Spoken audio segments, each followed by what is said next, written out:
Thank you everybody for joining us online.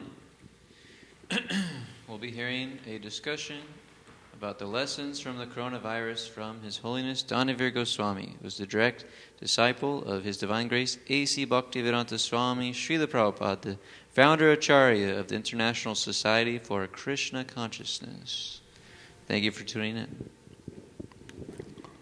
Om Jnanatamidandasya Jnananjana Shalakaya Chakshuran Miltanjena Tasmai Shri Gurave Namaha Shri Chaitanya Manobhishtam Stapitam Yena Bhutale Swayam Rupa Kadamayam Dadati Swapadantikam Vandeham Shri Guru Shri Juta Parakamalam Shri Gurun Vaishnavangscha Shri Rupam Sagrajatam Sahagana Raghunatam Vitang Tang Sajivam Sadvaitam Savadutam Parijana Saitam Krishna Chaitanya Devam Shri Radha Krishna Padan Sahagana Lalita Shri Vishakam Vitangscha He Krishna Karuna Sindho Dinabandho Jagatpate Gopisha Gopika Kanta Radha Kanta Namostate Tapta Kanchana Gaurangi Radhe Vrindavaneshwari Vrishabhanu Sute Devi Pranamami Hari Priye Pancha Kalpa Tarubhyascha Kripa Sindhubhyevacha Patitanam Bhavanebhyo Vaishnavebhyo Namo Namaha Shri Krishna Chaitanya Prabhu Nityananda Shri Advaita Gadadhar Shivasadi Gaur Bhaktivinda Hare Krishna Krishna Krishna Hare Hare Hare Rama Rama Rama Hare.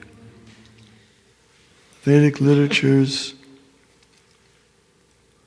describe the material world as a place of suffering.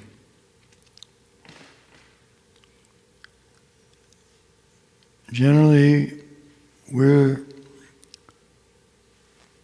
raised with the impression that this is a place for enjoyment and that we have a right to enjoy here in this world, and therefore we want everything to go the way we would like it to go so that it's favorable for us. And when it doesn't happen like that, we become disturbed. Sometimes we become so disturbed that we begin doubting whether there's even a God in control. How could He allow unfortunate things to happen? If He's God, we think He's supposed to make us happy. But the Vedas say that although the material world, samashita ye parapallava plavam hatpadam punya shomarari bhuvamodir vatsapadam padam padam yad vipadam natesham. The Vedas say that this material world is not a place for enjoyment. But there is a place for enjoyment, and that is in the spiritual world. There's no such thing as death and old age, disease and rebirth. There's no anxiety there. If we had known that, if we had actually understood that early on in our life, we might not have gotten into so many things that we did. But anyway, that's past now. Better late than never. Now we know from Bhagavad Gita and Srimad Bhagavatam and other Vedic literatures, don't expect a happy life here in the material world. Even if someone becomes qualified to go up to the heavenly planets, that's not the spiritual planets, that's material heavenly planets. That's just relatively Can I get a little more volume? Just a little. That's relatively a little bit more percentage of so-called pleasure. But even that is fraught with death, and then one loses all that. He's always afraid that his position will be lost. So, the material world includes the upper, middle, and lower planetary systems, and all are places of misery. Krishna says, Abrahma bhuvana loka punar arvitanarjuna mamupejita konteya punar janmana vijate. So he points out the difficulties of the material world and explains that there's a spiritual world that is wonderful with Krishna and all of his associates. And he says it's our home. That's where we belong. And if we want to go there, it's not difficult. We just have to take shelter of Krishna. Taking shelter of Krishna has been made very easy in this age of Kali. By chanting the Hare Krishna mantra, one can easily take shelter of Krishna and honor Krishna prasadam, spiritual food, associate with devotees, hear about Krishna. It's a very simple formula. And it's, for the last 50 years, or more than that, it's been spread throughout the world. So everyone, practically, in all the different countries of Earth, are getting the chance to take up Krishna consciousness and achieve the highest perfection of life. So when we have an epidemic like this that's causing a lot of distress, if we do some deep thinking,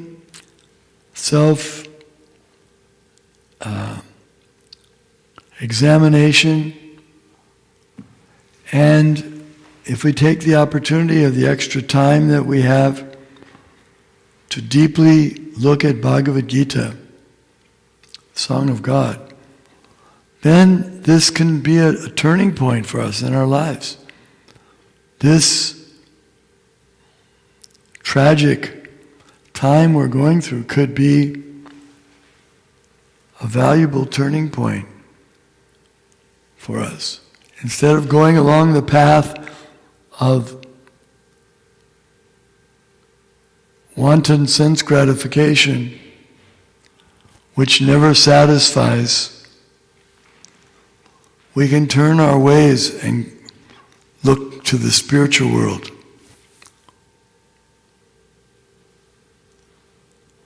So that's one of the things, I think that's the most important thing that we can learn from this. The lesson we can learn is, let's reconsider the direction we're going in our lives. Not leaving God or Krishna out of all of our activities. What happens if we have to leave our bodies? Where will we go next?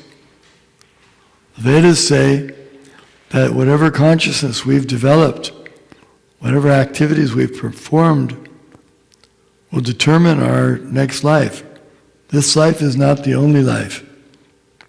This chapter, this body is continually changing from childhood to youth to old age, and then it changes again and we get a different body according to our karma. We should be prepared for that. Where am I going to go after this life? Am I going to exist or will I not exist? It's time to think deeply. The Vedas say, Uttishtata jagrata prapya varana bodhita. Now that you've reached the human form of life, wake up, get up, don't sleep anymore. It's a very valuable opportunity, this human form of life, to finish up our business in this material world and qualify ourselves to go back to the spiritual world.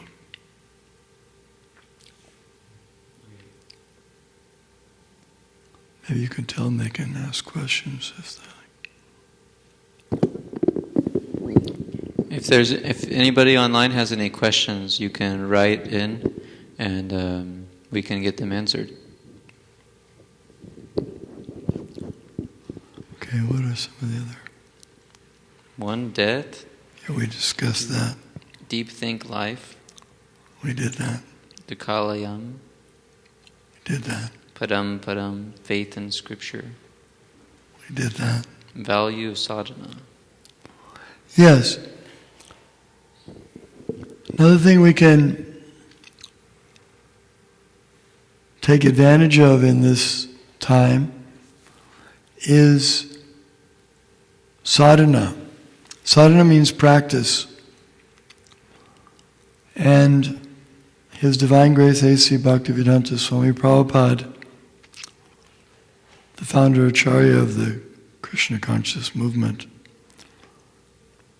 he summarized the Vedic scriptures for his followers in a simple program that begins early in the morning.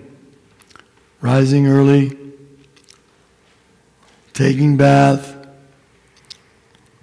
then attending the Mangalarti, auspicious ceremony, and then chanting, or then worshipping Tulsi, Krishna's favorite plant, then chanting japa, Hare Krishna mantra on the beads, then having Guru Puja, offering of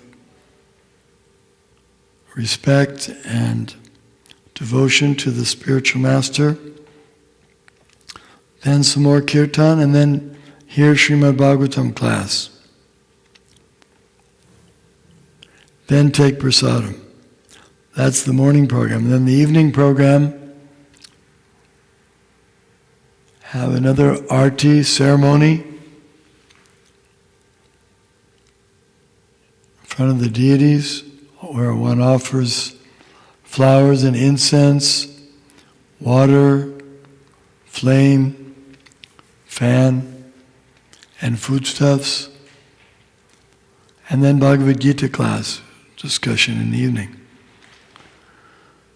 So if we haven't incorporated those activities into our daily life, it's a good time to start doing that, because they give us the spiritual strength to hold up against whatever the material world throws at us.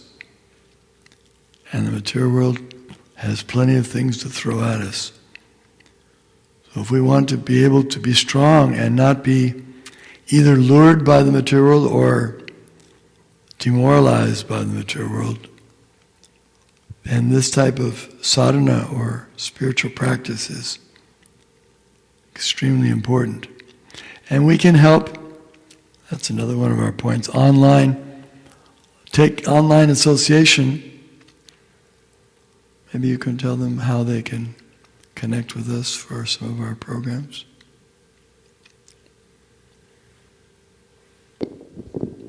Hare Krishna, every day we have live streaming of Srimad Bhagavatam class and Bhagavad Gita class in the evening. Bhagavatam class is around 7:45 a.m. Central Time. Bhagavad Gita is 7:30 p.m. Central Time. And also there is a daily Japa Zoom session, video chat at 5 p.m. except for Sundays. So you can tune in there. We have links on our Facebook page.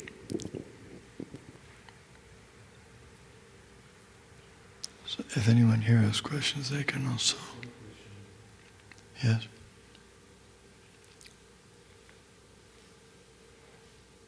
Dr. Treya Das says, Hare Krishna Maharaj, Dandavat Pranam. Is there any difference between heavenly planets and the spiritual world? Say that again, because I don't think the mic was working.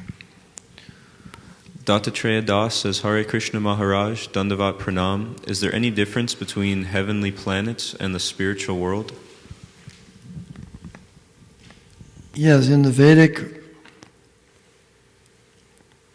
description, there's Svarga, means the heavenly planets, and that's, as we mentioned, the material heavenly planets. It just means more opulence than what we have here. Same stuff, but longer life, more beauty, more opulence. That's all. It doesn't solve all the problems. It's just relatively higher standard of living.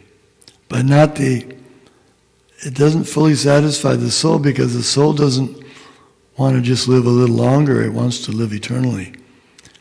And the soul doesn't want to be in anxiety a little less, it wants to become free from anxiety and disease and death. Yes?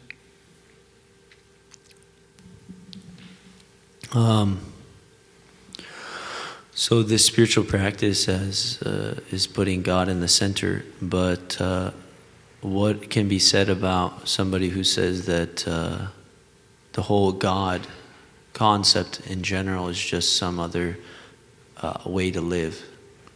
Yeah, a much better way to live.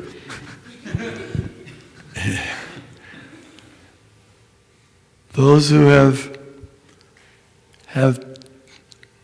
experienced both different ways of living can give their testimony. The godless life of so-called temporary pleasures and a lot of anxiety and misery, and the godly life is much superior. So at least they should try it. Lord Chaitanya Mahaprabhu is giving a simple formula: chant, dance, and feast. We apologize, we haven't been able to hold our feasts for the public for the last few weeks. We feel very remiss about that, but we're making plans for increasing our feasts when the opportunity is again there, so that we'll be able to invite everyone to come and taste Krishna's feast, prasadam. But we have our cookbooks, and you can cook. It's another opportunity during this time. Restaurants aren't open, so get our cookbooks and learn how to cook for Krishna. Offer the preparations to Krishna, and then you can honor them with your family.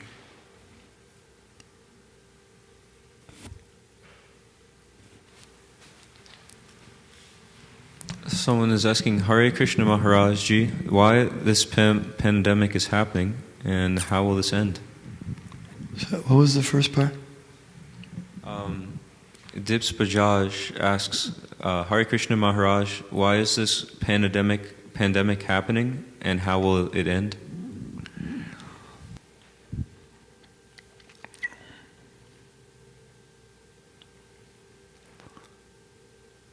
Well,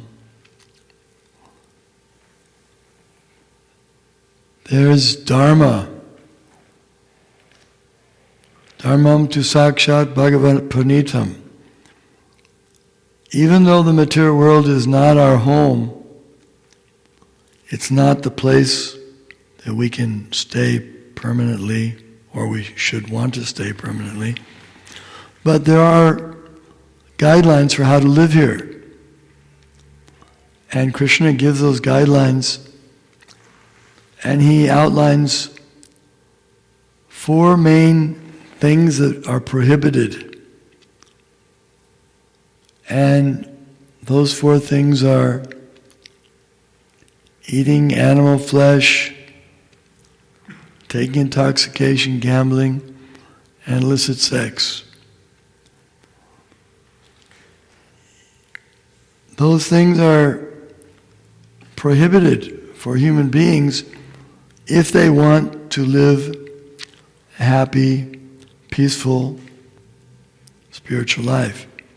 If they don't abide by those prohibitions, then there's reactions. Just like your parents tell you, don't eat things off the ground, don't eat things from the garbage bin when you're a child. If you disregard that, there was some good logic behind those instructions.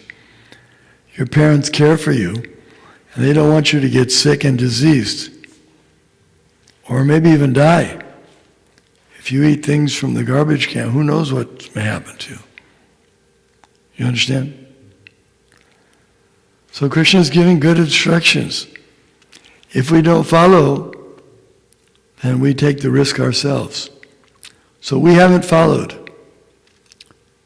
Not only America, but the whole world, led by America, has disregarded these instructions to a large extent. And now we're getting a little bit of the reactions. So we should learn from this that maybe we're going the wrong direction. This isn't what we want, but there's reasons. So, from this pandemic, the leaders should get together, or at least individually. They say, okay, let's stop these 4 things. At least individually I can stop them. Isn't it? I can say, no more eating meat, fish, or eggs. I can say, okay, no more intoxication. Okay, no more gambling and no more illicit sex. What will I do? Then I chant Hare Krishna. That's the positive side. So I can do this individually, and if I have influence over others, let's say I'm the head of a family or I'm one of the heads of the family, I have a summit meeting with the other summit participants, and we say, all right, let's not take part in this materialistic, godless direction we've been going. Let's stop these things. Let's Krishnaize our home, Krishnaize our lives, and our children will be happy to do it. So there you go. There's one family already resolved. That family may have some influence on some others. If it works for him, try it for 2 weeks. You have nothing to lose. It's a good time. It doesn't cost anything. Try it for a few weeks, and if it's going well, then tell your friends. You have good communication facilities available. Send out a notice, say, look, I tried Hare Krishna for 2 weeks, and me and my family this is our experience.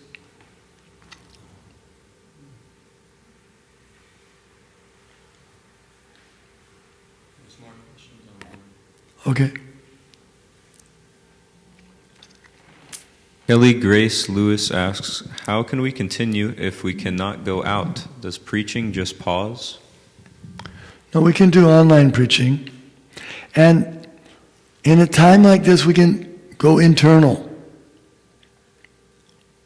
We can prepare ourselves. As one devotee put it recently, he said, I'm going to spend some time sharpening my axe.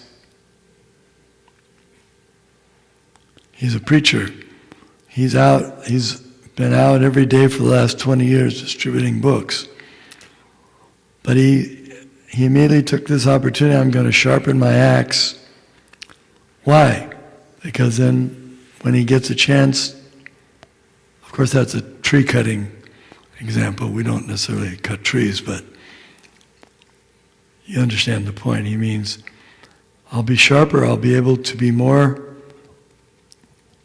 efficient and proficient in my preaching. So this is the time to work on your internal sadhana, work on your own resolve, resolve any questions you've got, study the books, get into chanting. It's a good time to do those things. Because there will be a time when we'll be able to preach again outwardly to people. And we want to be ready for that. In the meantime, prepare ourselves internally. I remember once I was traveling around the world at a pretty fast pace, preaching Krishna Consciousness. And due to certain factors, I became overwhelmed with some health issues. So I had to stop for a while, my traveling. But I took the opportunity to do a lot of study and hearing lectures from the spiritual master and things like that. And it turned out to be very favorable. I got a lot of spiritual strength from that, and then once the health problems went away, then I continued with more enthusiasm than before. So we have to take this as an opportunity for that.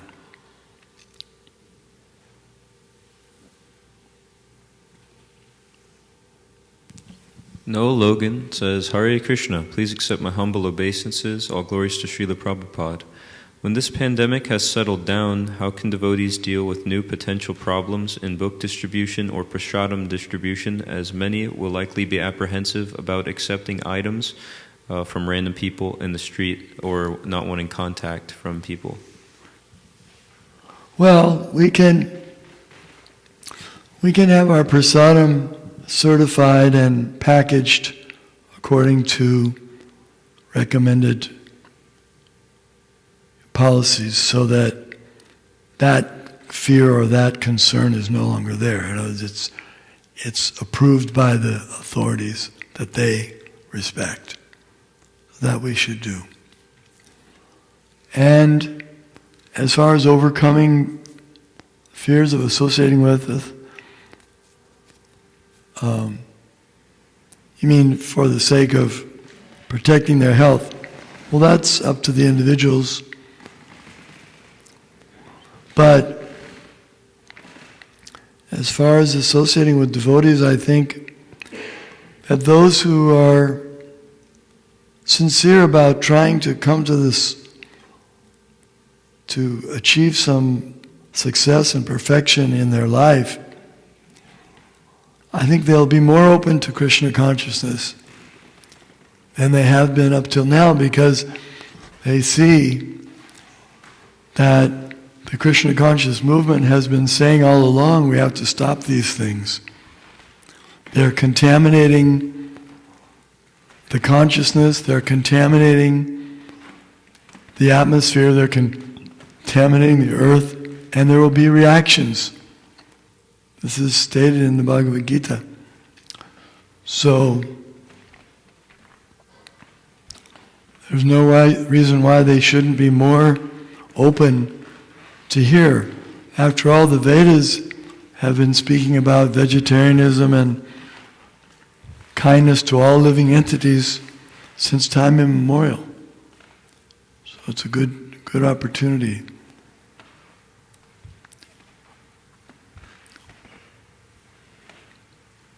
Yes?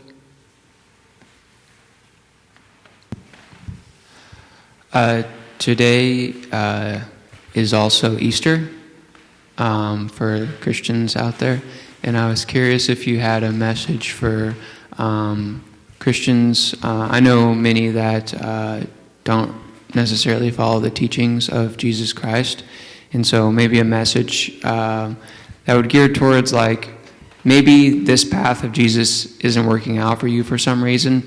Maybe you should try Krishna Consciousness. Is there? Because I have many family members who would say they're Christians. I don't think there's anything wrong with the teachings of Jesus Christ. I think there's something wrong with our following. I think that's the main problem. His instructions are quite nice. Love thy Father with all thy heart and all thy soul. And his example is glorious. So I don't think there's a fault on his part. There may be some difficulty in our being able to follow and having leaders that we have faith in and who can inspire us. So, Srila Prabhupada, he knew that he was coming to America, which is primarily a Christian country.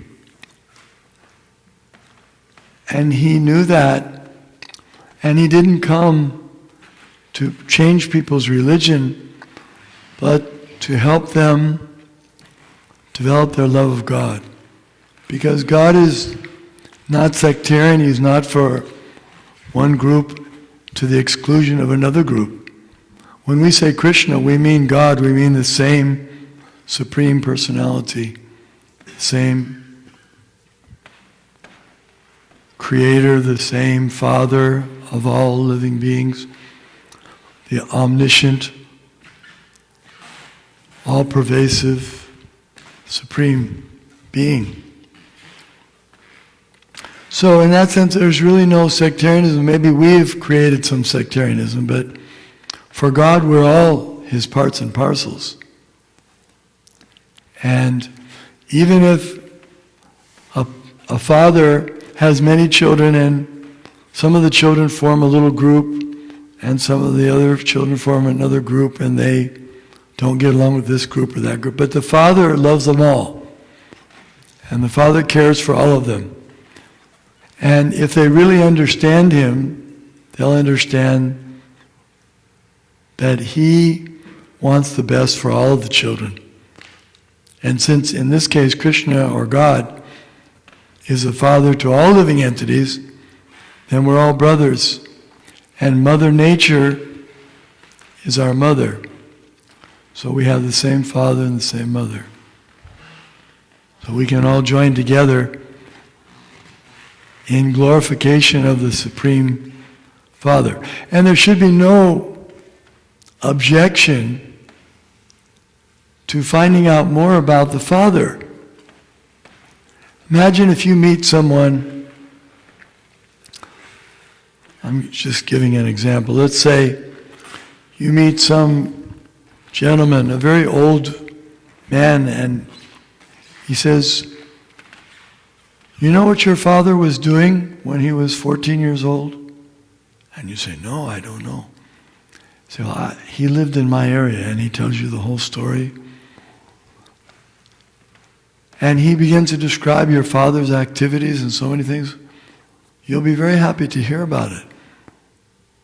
Because you have love for your father, and if this person is actually telling the truth, he's a trusted person, then his account will be very nice, and you can tell your children and your friends and others who are related with your father, especially if they're good activities. If it turns out that he tells you things about your father that are wonderful. One day he was running down the street and he saw a man was about to fall off the cliff, and he ran over and saved him just in time. That's a wonderful story to know about your father. And Krishna is full of such wonderful stories. So we want to hear about our Father, the Supreme Krishna.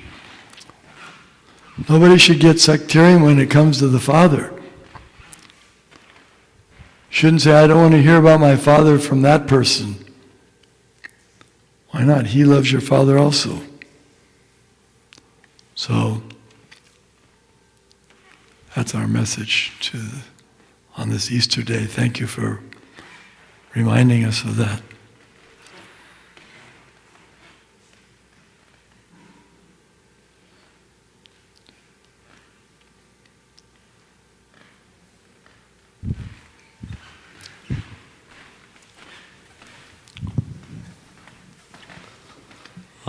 I was going to ask about prayer. So I was speaking with a family member, and she was saying that she was praying for all those in the world, and they're suffering and dealing with this nonsense. So I was explaining some things about prayer, but could you explain to us, how we can actually get deeper into this chanting? Get what? Get deeper into the chanting of Hare Krishna? Just do it.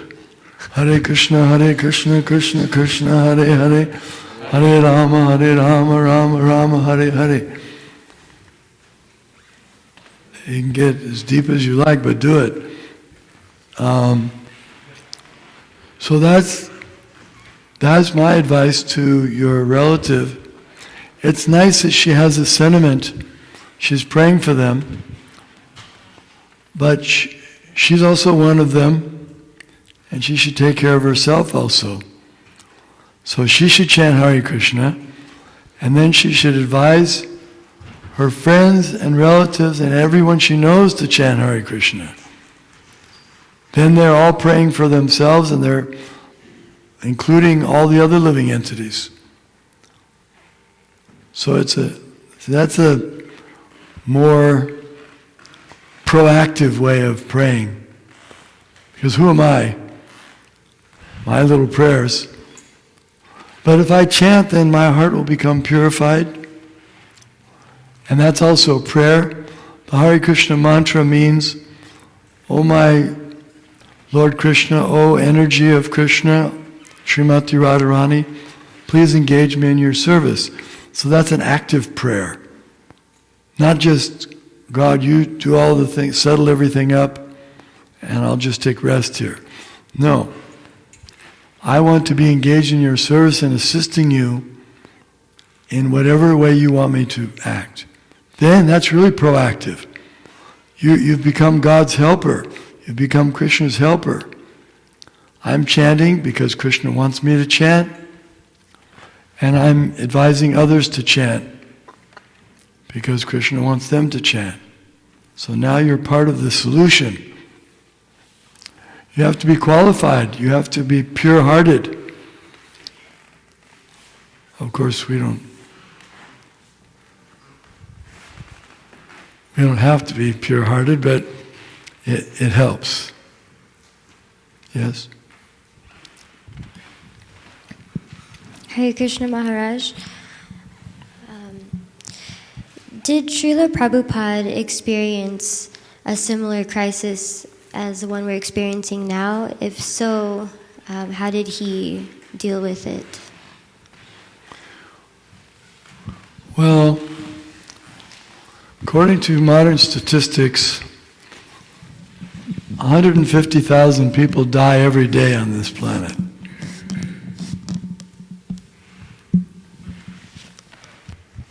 So everybody's experiencing it today or tomorrow. Death is part of the material world.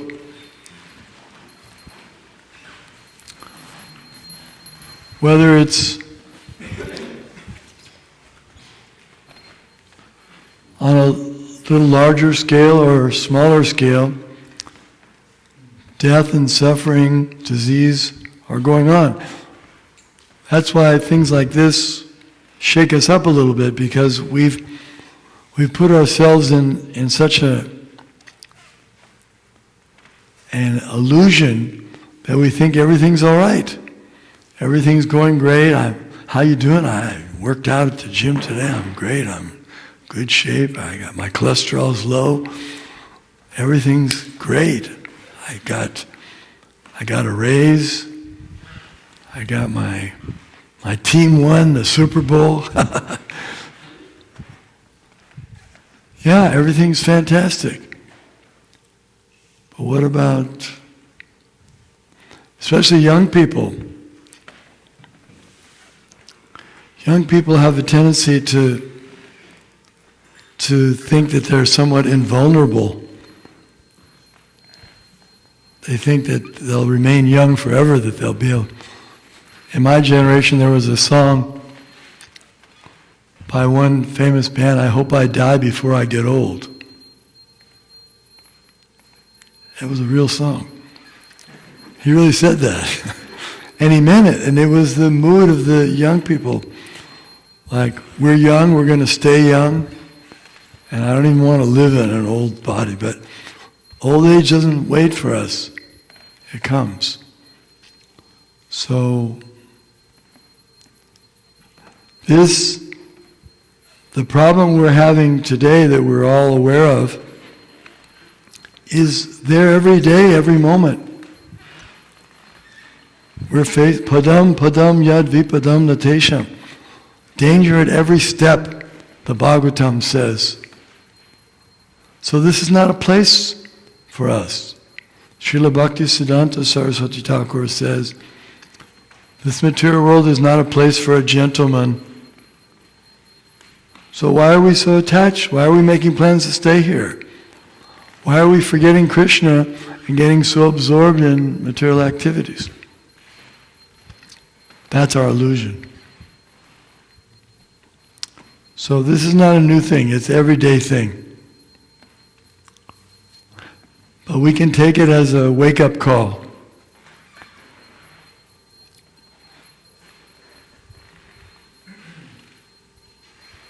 Hare Krishna, Guru Maharaj. You gave a definition of chanting Hare Krishna that we're asking, "O energy of the Lord, please engage me in your service."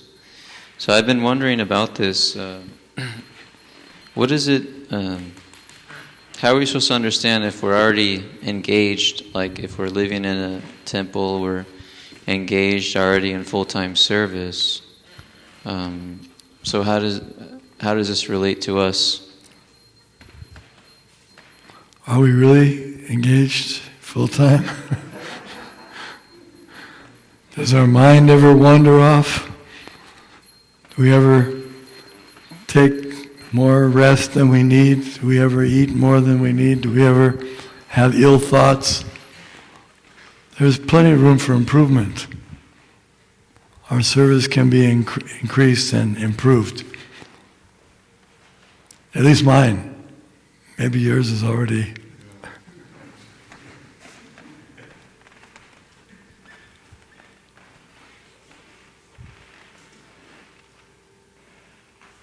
Yeah.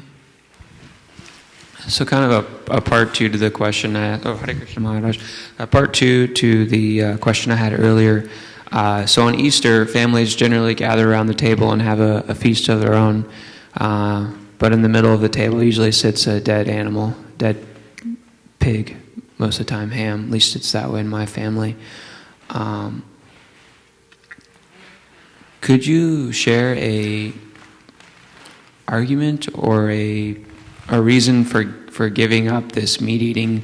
That because I'm just struggling to find ways to explain to my family this way of living that I've had, and I've been not eating meat for 5+ years now.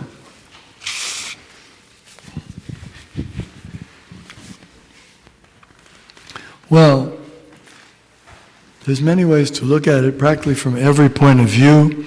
From the health point of view, we could go on and on speaking about the health benefits of not eating. It's not suitable for the human body to digest such animal foods. So that's one area that could be presented. Another area would be from the religious point of view. Jesus was not in favor of the animal sacrifices going on in the temples. He didn't appreciate it. And in the Vedic literatures, we learn that everything that we eat, before we eat it, it should be offered to God. And then we eat the remnants after he's eaten. So it's sacrifice. And Krishna, in the Bhagavad Gita, says clearly what types of foods he'll accept. Fruits, leaves, flowers, grains, like that. Vegetarian food. So we can't offer things to him that he won't accept. So that's another reason. Another reason is that these animals have more developed consciousness, and although the plants also have consciousness, still there's a difference in taking a fruit from a tree or taking grains and making that as our food compared to animals. Animals have souls. It's not that they don't have a soul. Now someone will say, well, the plants also have souls. Yes, that's true. But in order to maintain any material body, one has to live at the cost of some other jiva sajivanam. So there's a quota given for different animals, different species. They're allowed to eat this by God and nature have set up a system. Just like the elephants, he's a big animal, but he eats vegetarian food. A tiger eats flesh and blood. Everyone has their quota that is set aside by the Supreme, and the quota for the human beings is vegetarian food offered to Krishna, so that's offered to God.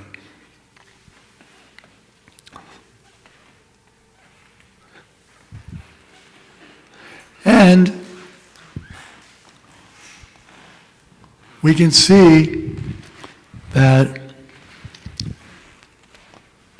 compassion,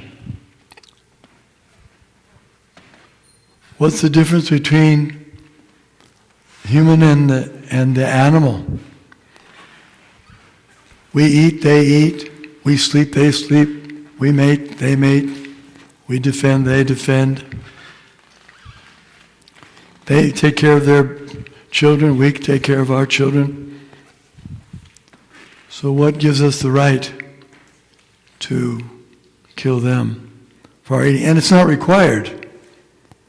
And it's also not economically beneficial. There's so many studies that have proven that for 1 pound of flesh, it costs 16 times more than vegetarian food, so it's not economical. And it's a ghastly situation. It's not even an easy thing to do. We're intelligent. We have enough intelligence to harvest the fields and grow food, vegetarian food. So we should do that and be kind to the animals. Let them live their lives. We're not meant to eat them. Those are a few thoughts.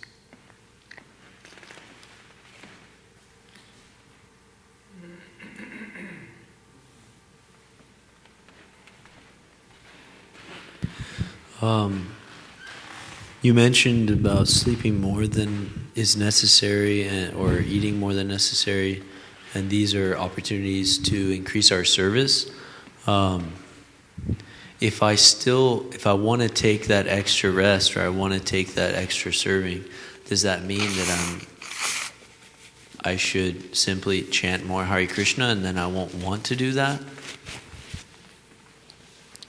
Or I meant that there's room for improvement in all of our aspects of our service, in the intensity and the concentration and the sincerity. So at least we can continue with our prayers to please be engaged better than I am now.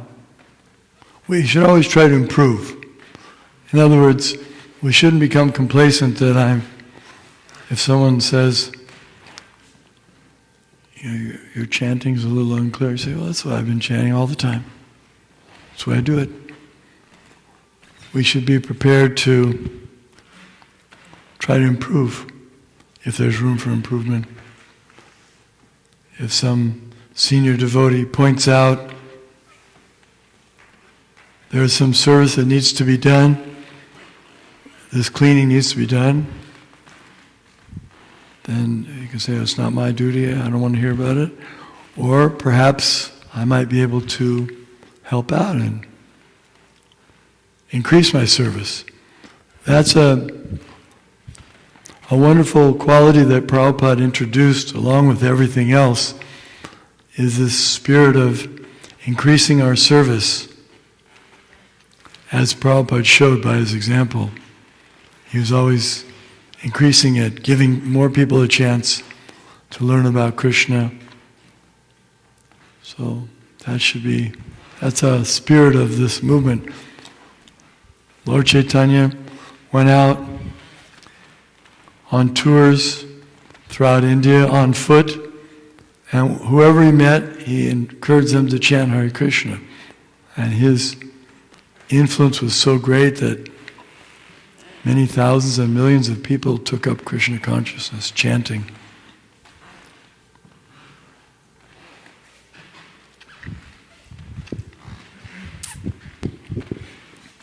So like in times of tragedy or great stress or troublesome, somebody, they may be thinking like, okay, I'll react this way when this happens, but then when it happens, you may react a completely different way. So I'm wondering what is giving that result of reacting in a certain way.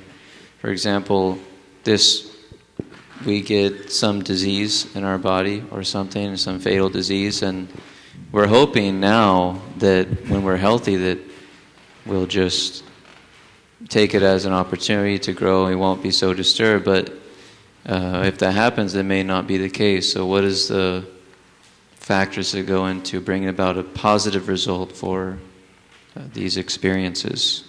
Well, we're practicing, we're preparing. Death is going to come today or tomorrow anyway. And so we have to be prepared for it. Yam yam vapi smaram bhavam jajitante kalevanam tam tamivaiti konteya sadatata bhava bhavita. Whatever consciousness we have at the time of death, that will take us to our next situation.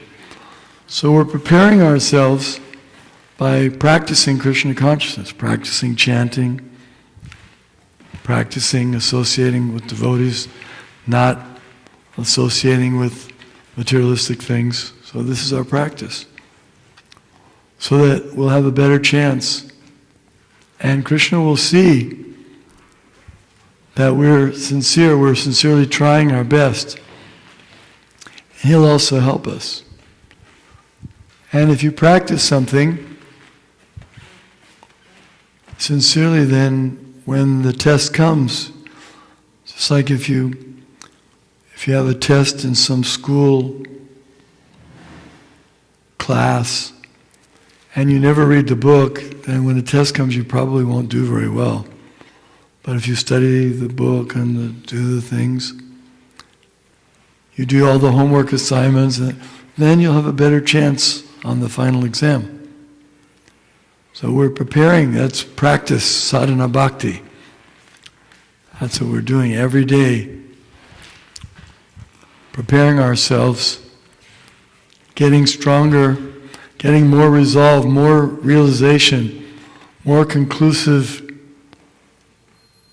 faith that I'm on the right path, that Krishna is the most important thing in my life, and all these material arrangements I've been making are insignificant. Every day we get that realization more, and that's helping us. That will help us to remember Krishna. Smartavyam satatam Vishnu. Never forget Krishna. Ante Narayana Smriti, and to remember Narayan at the last stage.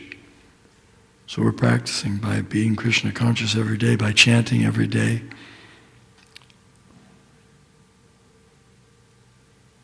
Yes? Hare Krishna. If one understands this philosophy at all, they realize the importance of accepting a spiritual master.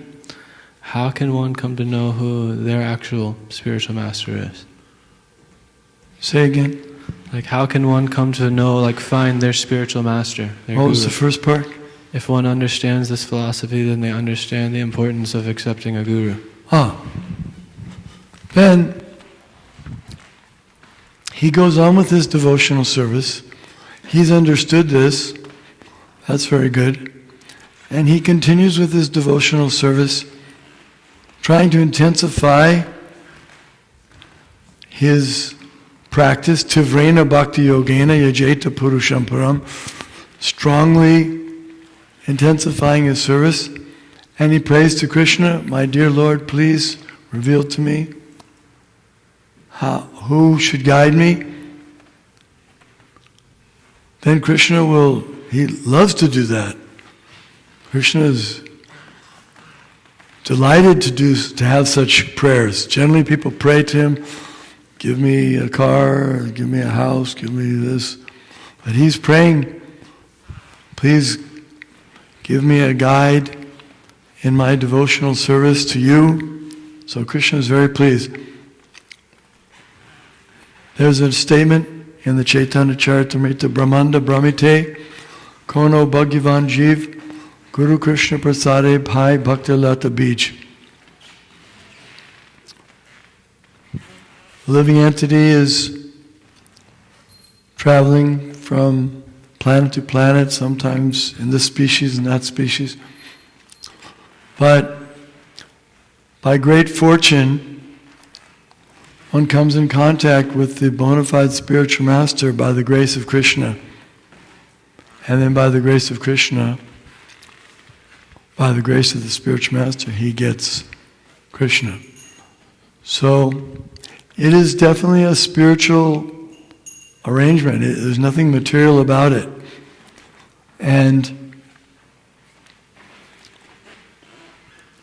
just like when Prabhupada met his spiritual master,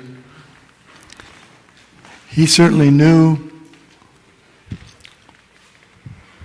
the importance of it. And then when he met Srila Bhaktisiddhanta Saraswati Thakur, he realized that this was his spiritual master. So, if someone is in that position that he's realized the importance of it, that's wonderful. That's a very, very good realization, and in due course of time, it will be revealed to him exactly who that person is.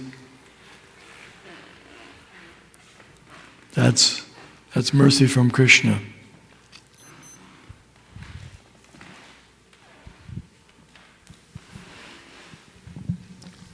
So this may be our last one. Yeah.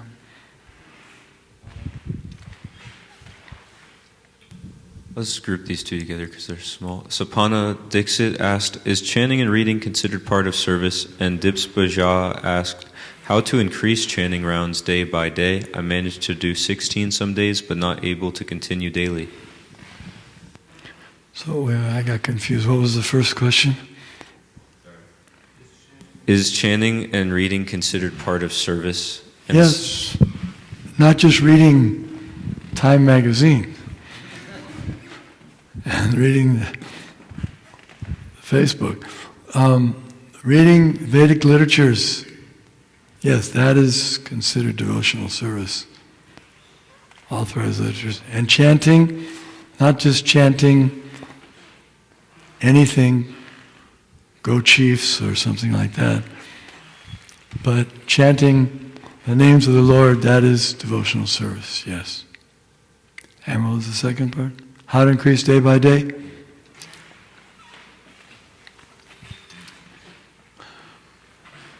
Well, he's trying to reach for 16, right? Or he or she. That's nice. Keep trying. Keep track. That's my advice. Write it down every day. How many he does, or she does. Okay, how many she does every day, have it written down. That'll help. And also get up early in the morning helps. Try to chant early in the morning. Makes it a lot easier. And in order to get up early in the morning, go to bed earlier at night. Then you can get up earlier in the morning. And if you can't get up early in the morning, then try to make a friend or find some friend that will get up early with you. Or you can tune into a japa class that happens early in the morning. That'll make it easier. You can tune in with them and chant with them. Thank you very much. Hare Krishna.